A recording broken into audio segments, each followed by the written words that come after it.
Philippe Bourseau, pour mon nom. Mon rôle dans l'entreprise Philibert, ça a été la création, associé avec une autre personne.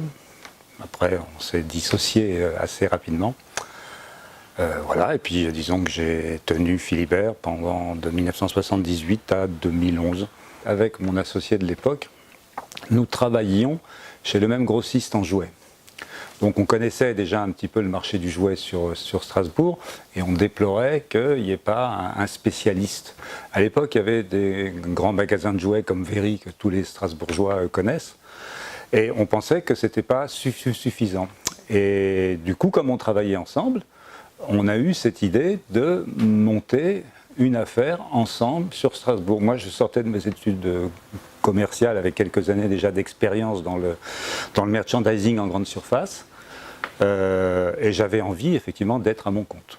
Voilà. Donc on s'est mis en recherche d'un local qu'on a trouvé rue de la Grange à côté de la FNAC qui venait de s'installer.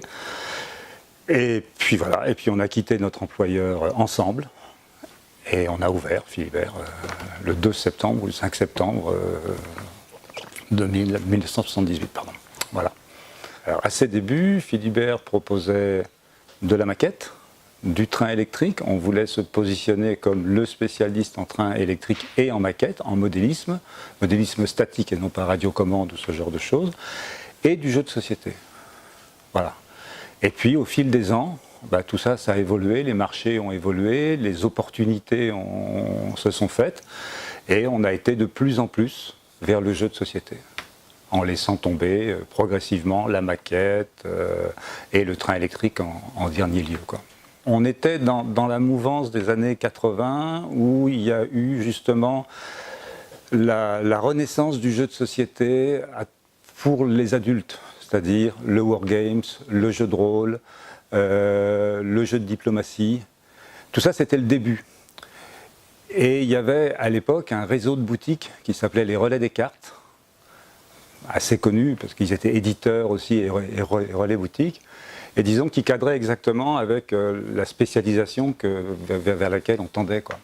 Donc j'ai fait des pieds et des mains pour effectivement devenir relais des cartes. Ça a dû se signer dans les années 82, quelque chose comme ça. Voilà. Et là, ça a été vraiment le démarrage du jeu spécialisé, quoi. Voilà. À l'époque, il n'était pas question de vendre du Trivial Pursuit ou de vendre du Monopoly. On était très, très cadré sur le jeu de diplomatie, sur le jeu de guerre, sur le début du jeu de rôle aussi, ouais, bien sûr. Et après, il y a eu l'arrivée des cartes de collection, des cartes à collectionner. Voilà. 35 ans de commerce, c'est pas mal. Ça use pas mal. Donc il y a un moment où j'avais envie effectivement de prendre un peu de recul. Il y avait parallèlement à ça une évolution des technologies de communication via Internet, Facebook, etc., qui est assez forte, dans lequel, disons, je ne me sentais pas forcément complètement à l'aise, et j'ai bien senti à un moment donné qu'il fallait tourner la page et laisser la place à des jeunes qui étaient beaucoup plus dans ce désir-là, quoi. L'invente sur Internet, que j'avais démarré plus de 10 ans avant. Mais bon, c'était pas trop mon truc, finalement. Des fois, je me sentais un peu largué, quoi, hein. On n'est pas tombé dedans quand on était petit, Internet, hein, nous, hein. Donc voilà. Et puis, il y avait 5 garçons qui piaffaient d'impatience de reprendre la société. Donc voilà, ça s'est fait en 2010-2011, pardon, où la transaction s'est faite et tout le monde était content a priori. Moi, je ne l'ai pas perçu comme un tournant, je l'ai perçu comme une évolution à la fois lente et rapide des choses. C'est-à-dire que on a commencé par faire un site sur le Minitel. Je ne saurais pas dire en quelle année, mais enfin ça paraît un peu préhistorique aujourd'hui. On a commencé à faire le premier site sur une micro-application qu'on trouvait dans le commerce, où il y avait 1000 articles possibles en gestion. Donc à chaque fois qu'on rajoutait un article, il fallait en enlever un autre, enfin voilà. Donc tout ça a évolué avec la technologie, avec, je sais pas, mais Facebook c'est quand même relativement récent, quoi. Voilà. Donc tout ça, il fallait s'adapter petit à petit et suivre tout ça. Et c'est là que, comme je te le disais, bon, il y a un moment, on sent un décalage. Voilà. Bon, je dirais que c'est un être humain, je pense, comme ça. Alors je vais peut-être en décevoir beaucoup, mais c'est vrai qu'au départ, je ne suis pas joueur. D'accord ? Donc moi, ce qui m'intéressait, c'était l'aspect commercial, c'était l'aspect vente, l'aspect gestion. Donc, effectivement, du train électrique à la maquette, la figurine historique ou le jeu de société, il n'y a pas tellement de lien, quoi.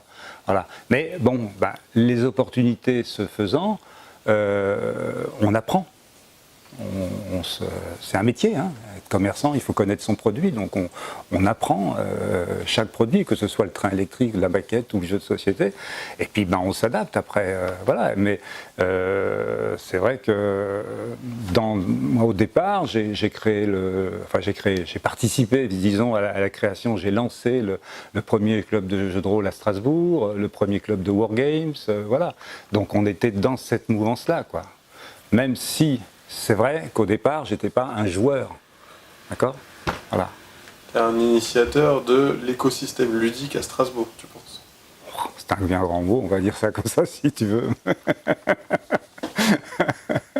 On va dire ça comme ça. C'est flatteur.